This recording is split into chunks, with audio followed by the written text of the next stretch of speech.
Olá, hoje vamos voltar a falar de eleições 2022. O RDTV exibe a entrevista com o candidato ao Senado, Neri Geller, do Progressistas, o PP, da Coligação para Cuidar das Pessoas, composta pela Federação Brasil da Esperança, PT, PCdoB, PV, PSD, Solidariedade. Tem como suplentes a professora Maria Lúcia, do PCdoB, e Newton da Fetagre, do PT. Serão 20 minutos para expor propostas e nós pedimos que esse tempo seja utilizado com ética e moralidade, sem ofensas e ataques a outros. Queremos deixar um destaque importante: esta entrevista foi gravada, está sendo gravada na segunda-feira, dia 5 de setembro. E nós, como estamos exibindo na ordem de gravação, nós tivemos uma gravação com um candidato nesse mesmo dia, portanto, a entrevista do Neri Geller, nós não vamos colocar candidatos no dia 7 de setembro, vai ter uma entrevista falando sobre eleições, só que de uma forma mais conceitual, mais técnica, com o professor falando das mudanças legislativas, né? Então, essa entrevista está sendo exibida na quinta-feira, 8 de setembro. Bem-vindo, candidato.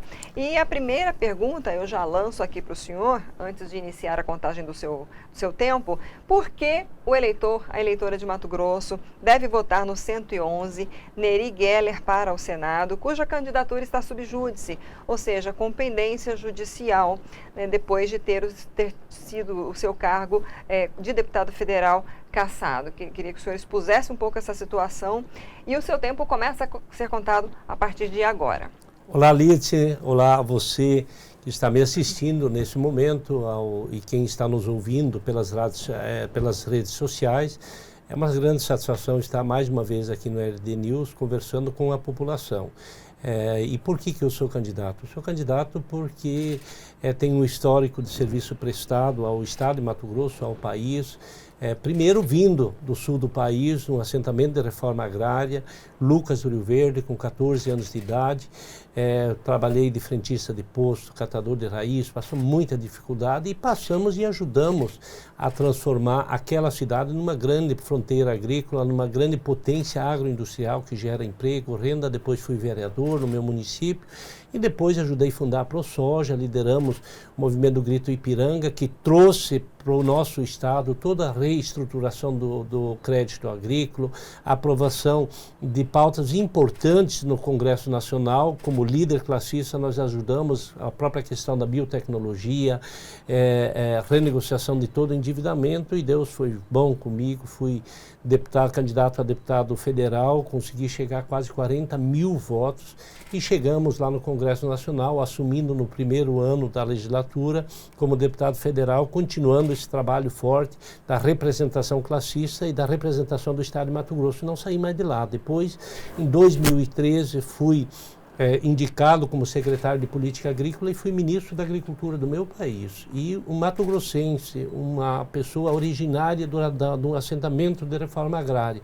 chegou a ministro de Agricultura. E quem acompanha nosso trabalho sabe o quanto que nós fizemos pelo Estado de Mato Grosso, pela agricultura familiar, pela logística e principalmente conquista de mercados internacionais. Eu viajei 18 países, levantamos embargo em 13, fizemos programa como Acesso à Inovação Tecnológica, que trouxe a conectividade no campo, que trouxe a qualificação profissional, e agora, como deputado federal, fizemos um grande trabalho. Líder da nossa bancada durante 2 anos, ajudei como poucos o Estado de Mato Grosso e o governo de Mato Grosso em pautas importantes no início do mandato, no início da legislatura e no início do governo atual, com a ajuda de renegociação das dívidas do Estado para buscar o equilíbrio fiscal, como pautas de trazer recurso para o Estado. Enquanto o nosso adversário trabalhava mais no campo da oposição, nós estávamos alinhados com o governo para ajudar o governo do Estado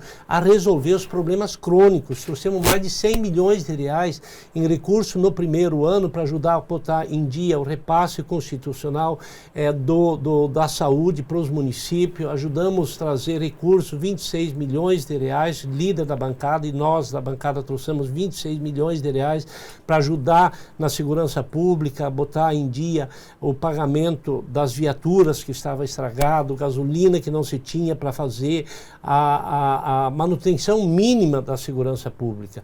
E agora estou indo para uma candidatura ao Senado exatamente por esse histórico e por saber que lá no Senado Federal eu vou fazer muito mais, porque eu sim, trabalhei sempre primeiro com a verdade, sempre com muita perseverança, e comigo sempre foi do sim quando é sim e do não quando é não, sem enrolar as pessoas, com muita transparência. E essa questão da minha cassação do mandato, eu estou muito tranquilo, até porque vocês da imprensa, Lídice, acompanharam aqui no estado de Mato Grosso a aprovação das minhas contas, e depois as contas foram para cima e foram aprovadas também por unanimidade. Ao processo de investigação que aconteceu, eu fui o indutor para que tivesse quebra de sigilo fiscal e bancário das minhas contas. E a origem dessa cassação, ela aparece por um único imbróglio, que eu não tenho nenhum motivo de esconder. Pelo contrário, eu quero que vocês olhem. Foi porque eu recebi dinheiro da Bung Alimentos e da Seara Alimentos. E esse recurso que veio é fruto de venda de produtos agrícolas, 50 mil sacas de soja e 50 mil sacas de milho. Isso está na minha declaração de imposto de renda, isso está anexo na hora que eu fiz o registro da minha candidatura e ficou parado. Foi aprovado aqui, foi rejeitada a minha cassação aqui nos juízes eleitorais de Mato Grosso, subiu para cima, ficou 2 anos, quase 2 anos parado. E agora, depois das convenções, foi pautado e os juízes, os ministros que julgaram, infelizmente, com todo o respeito que eu tenho ao Poder Judiciário e ao Ministério Público, mas foram induzidos ao equívoco. Nós vamos reverter essa questão e eu quero que cada um de vocês, da imprensa, primeiro os profissionais da imprensa, que sempre tiveram acesso comigo, acompanhem e olhem esse processo. Com toda certeza, Lídice, falo isso do fundo do meu coração. É uma tamanha injustiça que aconteceu comigo e vai se reverter, inclusive, a meu favor, porque as pessoas vão ver que eu fui injustiçado. Vou reverter isso, vou para cima, vou ganhar a eleição e vou continuar ajudando o meu estado, como sempre fiz, não só o estado de Mato Grosso, mas o país. Porque lá no Senado Federal eu vou ter muito mais força do que eu tenho hoje na Câmara Federal. Reiterando, então, que essa entrevista foi gravada no dia 5, na segunda-feira, agora de setembro, está sendo exibida no dia 8. Essa decisão pode sair a qualquer momento e você acompanha todas as notícias pelo portal RD News, que está constantemente atualizando essas informações das eleições 2022. Candidato, eu queria falar de temas polêmicos em tramitação, o que podem vir a ser votados no próximo pleito no Congresso Nacional. Há algum tempo, o ex-presidente Lula, hoje candidato à presidência, cujo partido é de sua coligação, afirmou ser contra o aborto, mas não vetaria caso a descriminalização fosse aprovada no Congresso. Se eleito senador, como o senhor votaria? Eu sou contra o aborto e também estou a favor do presidente Lula e também do presidente Alckmin, justamente por esses debates eles vir de forma muito transparente. Tem muita discussão, inclusive de religião. O presidente Lula foi o que assinou e regulamentou a liberdade de religião no país. O Estado brasileiro é um Estado laico, onde tem que ser respeitado essas questões. E com certeza o presidente Lula vai saber conduzir isso lá no Congresso Nacional para que a gente possa encontrar um meio termo, assim como ele fez no passado. Foi a favor da família. É a favor da família, o Alckmin é uma pessoa extraordinária e nós, quem conhece a minha história, sabe. Nós somos em 11 irmãos, eu passei muita dificuldade, sou católico praticante, chego hoje com 53 anos de vida na casa de minha mãe nos domingos, muitas vezes, a primeira coisa que a minha mãe me pede é se eu fui na missa, porque nós somos praticantes, sou católico, mas respeito e vejo nas igrejas evangélicas e também na religião a grande fonte de inspiração para o bem, onde as coisas devem acontecer. Quando você anda com Deus no coração, as coisas sempre ficam mais leves, mais fáceis, mesmo que às vezes você encontre dificuldade, mas se você tiver perseverança em Deus, as coisas acontecem. Então eu sou a favor da vida. Uma outra questão também, que está um projeto que está em tramitação há alguns anos e andou um pouco esse ano, o senhor deve ter, claro, o senhor acompanhou lá no Congresso Nacional, que é a liberação dos jogos de azar. Foi para o Senado. qual a sua opinião, qual a sua, o que o senhor, qual o seu posicionamento em relação a essa liberação? Eu sou muito tranquilo com relação a isso também. É um tema que tem que vir para a pauta e ela tem que ser discutido com responsabilidade. Os jogos, eles têm que ser, pode até ser regulamentado, mas desde que ele não estimule a questão do contrabando, da lavagem de dinheiro e assim por diante. Por isso fui a favor do COAF, inclusive de ficar no Ministério do Ministério da Economia, porque é lá que o COAF tem que ficar, anexo junto com a Receita Federal para o combate à evasão de divisa, sonegação fiscal, e os jogos do azar, eles têm exatamente esse viés muito forte de lavagem de dinheiro, e isso vai ser combatido com uma legislação clara e transparente. Esse debate, vindo para a pauta, nós vamos ter responsabilidade, como tive em todas as matérias polêmicas, me posicionar com bastante firmeza, estudando o assunto para que ele possa ser votado. Estamos já com 11 minutos de entrevista. Uma outra questão que está em amplo debate nesse momento na nossa economia, a tabela de imposto de renda que está sem correção há 15 anos. Né?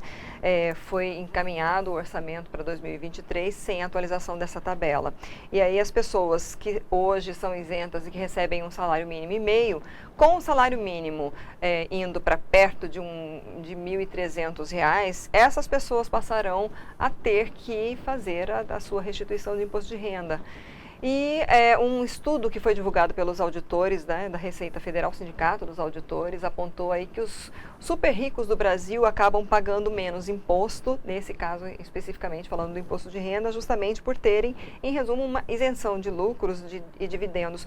Na sua opinião, candidato, como corrigir esse tipo de distorção? O que o senhor faria se isso não se resolver nesse ano? Lidsen, eu tive o privilégio e a satisfação, não o privilégio, a capacidade de trabalho de estar inserido nas principais pautas do Congresso Nacional, entre elas a reforma tributária. Eu fui um dos parlamentares, dos 20 parlamentares que fez parte da comissão especial do Senado e da Câmara, e nós discutimos a reforma tributária, inclusive a regulamentação da compensação da Lei Candir, foi nós que fizemos. Nós mantivemos as isenções das exportações, e eu estou falando isso porque a reforma ela precisa vir na sua totalidade. E vocês, não sei se vocês acompanharam, mas a tabela de imposto de renda, ela foi aprovada na Câmara, exatamente para corrigir essas distorções. Está parado lá no Senado Federal. Eu quero ir lá para o Senado Federal para votar essas matérias, para que a gente não fique sentado em cima, para que as posições sejam firmes e claras, como eu tive na Câmara, com relação à CPI da pandemia, com relação à própria questão de impeachment. Nós tivemos segurança lá na Câmara e eu ajudei a liderar isso. Lá no Senado, precisa ter um senador que tenha esse compromisso, e por isso eu acho que tem que ter a renovação. Nós vamos exatamente cuidar dos médios e principalmente dos pequenos, e dos grandes nós vamos estimulá-los dentro da legislação tributária para gerar emprego e renda, mas fechar todos os ralos para evitar a sonegação fiscal. Hoje não é a carga tributária que é o nosso grande problema. O nosso grande problema é o emaranhado de legislações que se cruzam e que acabam dando brecha para que o empresário que não é bem intencionado possa fazer a sonegação fiscal. E esse é o grande problema que nós vamos enfrentar. Com certeza o pequeno tem que pagar menos do que o grande. Agora o grande também ele gera emprego e renda, ele precisa ter segurança jurídica para fazer com que o seu sistema tributário possa ser igualitário para todos. Essa legislação que isenta, né, o que eles chamam, os auditores chamam de super ricos, de lucros e dividendos, que é uma legislação de 90, na sua opinião, ela deveria ser também revisada? Não tenha dúvida, Lidsen, não é só a reforma tributária. Nós precisamos avançar no licenciamento, que eu fui relator, que é uma pauta importante, porque ela vai destravar a economia do Brasil. A reforma tributária é a mais importante delas, e não só a reforma tributária, mas também a reforma administrativa. Nós precisamos vamos ter um Estado que seja eficiente e que dê também estabilidade ao funcionalismo público. Então precisa caminhar junto a reforma administrativa, uma pena que nós temos pouco tempo, a gente poderia falar mais sobre esse assunto, é um assunto que eu domino, modesta parte, conheço bem e que precisa ser feito. As reformas no Congresso Nacional têm que ser feitas. É por isso que nós temos que brigar menos. Por isso que eu estou a favor da pacificação do país. Nós temos que ter segurança política e segurança jurídica. E a segurança política se faz pela mudança, agora na votação, elegendo o presidente Lula e também o Alckmin. E a segurança jurídica é fazendo as transformações e as reformas que são necessárias. Para isso, nós precisamos que o governo se articule para ter maioria e possa votar essas pautas. Temos ainda 6 minutos e 45 de entrevista. Em sendo eleito, né? 6 minutos. Okay. Em sendo eleito para o Senado, qual seria a sua primeira iniciativa? A minha primeira iniciativa é manter o diálogo e a estabilidade política. Não tenha dúvida que a democracia vem acima de qualquer questão. E eu vou ser um parlamentar, aliás, eu fui um parlamentar que fez o dever de casa. Eu ajudei o governo federal, independente da questão ideológica.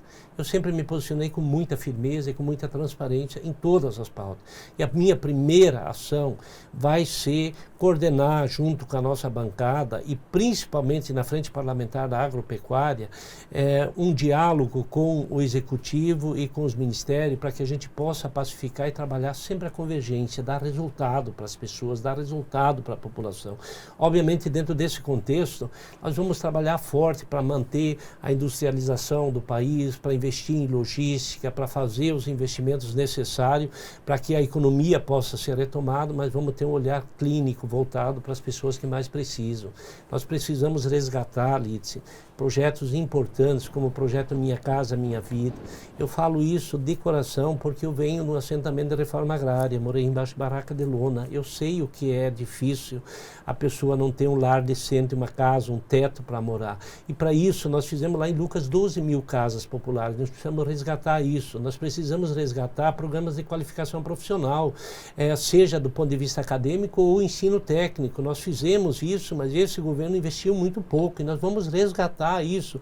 ProUni, Ciências Sem Fronteira, que faz a parceria entre o poder público e também a iniciativa privada, para que as mães de família possam ver seus filhos se autodesenvolverem, tendo qualificação profissional.